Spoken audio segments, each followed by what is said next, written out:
Hi guys, welcome to the channel. In today's video I'm going to show you how you can create unlimited Telegram account. So the first step you simply need to do is to go onto the Play Store and you simply need to search for this app Text Now and you need to download this application.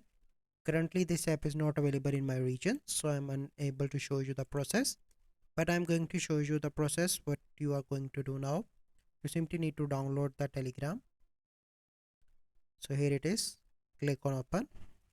So once you open, click on these three bars, and once you are here you simply need to click on this option and click on add account, and from here you need to select your country and add the phone number from this application, that is Text Now, that I show you recently.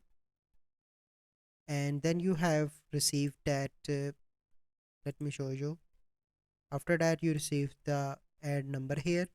Click on next and you will receive a code in the app that you need to paste and you can create account, and in the same way you can create multiple accounts. So this is the process by which you can create unlimited accounts on Telegram. So I hope you find this video helpful.